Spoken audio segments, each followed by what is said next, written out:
السلام علیکم defence friends, defence updates میں پاک نیوی میں مقامی سطح پر ڈیزائن اور ڈیولپ کی جانے والی ہیبت شپ کی شمولیت کی خبر پر بات کریں گے۔ ترک کمپنی کا نیا اینٹی شپ اور لینڈ اٹیک کروز میزائل، جس کو ڈرون سمیت 5 مختلف پلیٹ فارم سے فائر کیا جا سکتا ہے۔ اس کے علاوہ چین اور یوکرین سمیت دیگر بین الاقوامی دفاعی خبریں بھی اس ویڈیو میں شامل ہوں گی۔ So let's start.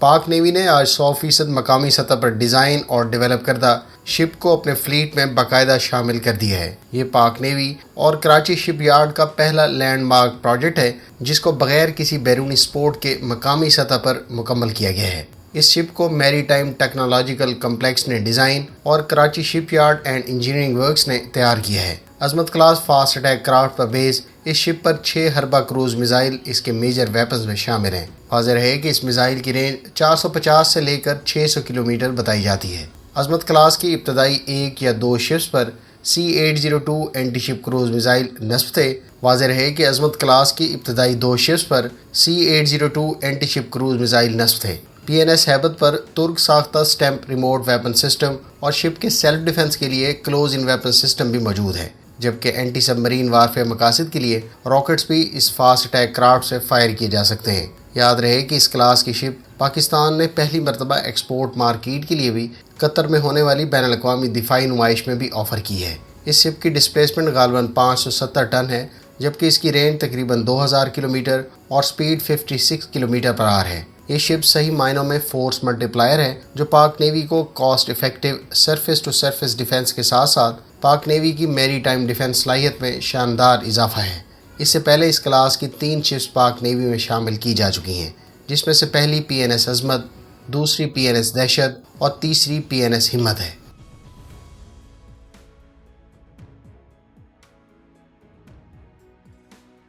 Turkey company راکٹسان نے نیا اینٹی شپ اور لینڈ اٹیک صلاحیت سے لیس کروز میزائل متعارف کرایا ہے۔ چیکر نامی اس میزائل کو ایئر کرافٹ، ہیلی کاپٹرز، انمینڈ ایریل وہیکلز یعنی ڈرونز اور انمینڈ سرفیس ویسلز کے علاوہ لینڈ بیسڈ ٹیکٹیکل وہیکل سے لانچ کیا جا سکتا ہے۔ اس میزائل میں سرفیس ٹارگٹس جیسا کہ شپس، لینڈ ٹارگٹس جیسا کہ ریڈار اسٹیشنز اور ساحل کے قریب ایسٹس اور دیگر اسٹریٹجک لینڈ ٹارگٹس کے ساتھ ساتھ غاروں کو بھی ہٹ کیا جا سکتا ہے۔ اس میزائل کی رینج 150 کلومیٹر بتائی گئی ہے۔ اس میں سپر سی سکیمنگ، ٹیرین ماسکنگ اور کمبینیشن آف ریڈار ابزاربنگ سٹرکچر کا استعمال کیا گیا ہے، جس کی بدولت اس میزائل کو دشمن کے ایئر ڈیفنس سسٹم سے شناخت کرنا مشکل ہو جاتا ہے۔ کمپنی کی جانب سے جاری کردہ فوٹیج میں اس میزائل کو F-16، اکینجی ڈرون، انمینڈ سرفیس ویسلز اور ٹیکٹیکل لینڈ وہیکل کے علاوہ شپ سے لانچ ہوتا دکھایا گیا ہے۔ اس میزائل کو مقامی ٹربو جیٹ انجن سے پاورڈ کیا گیا ہے۔ اس میزائل میں مقامی ہائبرڈ سیکر کا استعمال کیا گیا ہے۔ اس میزائل کے تمام ٹیسٹ اس سال مکمل کر لیے جائیں گے، جبکہ پلیٹ فارمز کے ساتھ انٹیگریشن اور ڈیلیوریز اگلے سال کے لیے پلان ہے۔ اس کی اہم اور ایک اور خاص صلاحیت کے بارے میں تفصیلی ویڈیو ہم آپ کے ساتھ بہت جلد made in Turkey weapon series میں شیئر کریں گے۔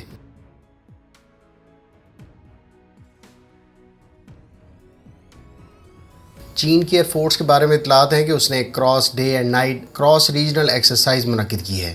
اس ایکسرسائز میں چین کی فضائیہ کے مختلف جیٹس نے مسلسل 20 گھنٹے تک 5000 کلومیٹر سے زائد فاصلے تک فلائی کیا، جس میں مختلف ٹیرین جیسا کہ میدانی، پہاڑی اور سمندری علاقے شامل تھے۔ مشقوں کے آغاز میں J-11B اور J-11BS، جبکہ اس کے بعد پھر دیگر ایئر کرافٹس نے مختلف ایئر ٹو ایئر اور ایئر ٹو گراؤنڈز مینورز میں حصہ لیا۔ واضح رہے کہ اس سے پہلے چین کی نیوی بھی کراس ریجنل ایکسرسائز کر چکی ہے، جس میں پہلی مرتبہ ٹائپ 55 ڈسٹرائر سے لائیو میزائل فائرنگ کا مظاہرہ کیا گیا تھا۔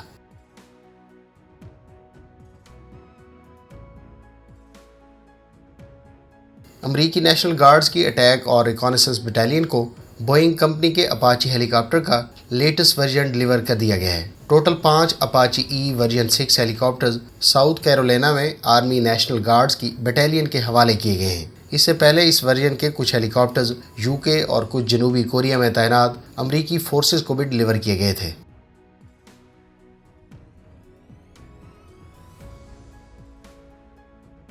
ساؤتھ کورین کمپنی ہنڈائی شپ یارڈ نے ملائیشیا میں ہونے والی دفاعی نمائش میں ملیشین نیوی کے لیے ملٹی رول سپورٹ شپ کا ڈیزائن انویل کیا ہے۔ 13,000 ٹن ڈسپلیسمنٹ والی اس سپورٹ شپ کی لمبائی 160 میٹر ہے، جبکہ اس کو ملیشیا کی نیوی کے لیے لاجسٹک سپورٹ رول میں مین پلیٹ فارم کے طور پر استعمال کیا جا سکے گا۔ اس ملٹی رول سپورٹ شپ پر 16 مین بیٹل ٹینک کے علاوہ 6 آرمڈ وہیکلز کیری کی جا سکتی ہیں۔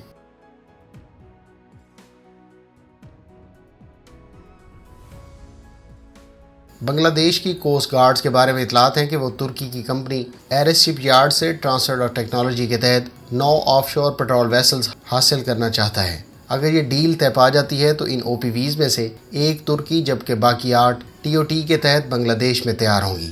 واضح رہے کہ ان او پی ویز میں بنگلہ دیش کی کوسٹ گارڈز کی ریکوائرمنٹس کے تحت موڈیفیکیشنز بھی کی جائیں گی۔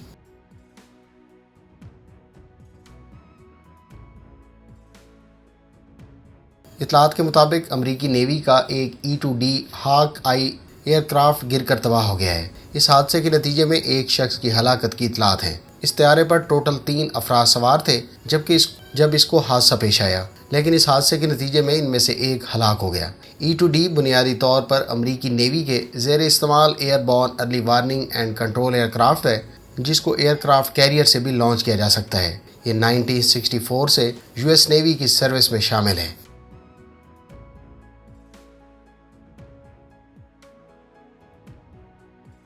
یوکرین کے حکام کا دعویٰ ہے کہ اس نے جنگ کے دوران گزشتہ چند ہفتوں میں نہ صرف خرسن ریجن میں روس کے زیر قبضہ بیس پر حملہ کر کے روسی ہیلی کاپٹر تباہ کیے، بلکہ اس لڑائی میں اس نے روس کے سینکڑوں ٹینک اور بختر بند گاڑیوں کے علاوہ روس اور اسرائیلی ساختہ ڈرونز بھی مار گرائے ہیں۔ ادھر صدر ایردوان نے ایک مرتبہ پھر روسی صدر اور یوکرینین صدر کو جنگ بندی کے لیے میزبانی کی دعوت دی ہے۔ روسی صدر ولادیمیر پوٹن نے اٹالین وزیر اعظم سے ٹیلی فونک رابطے میں کہا ہے کہ یوکرین میں جنگ بندی اور صدر زیلنسکی سے بات چیت کا ابھی وقت نہیں آیا۔ فرینڈز، یہ تھیں آج کی ڈیفنس اپڈیٹس۔ امید ہے اس ویڈیو سے آپ کی معلومات میں اضافہ ہوگا۔ ملتے ہیں نیکسٹ ویڈیو کے ساتھ، اپنی دعاؤں میں یاد رکھیے گا۔ اللہ حافظ۔ پاکستان زندہ باد۔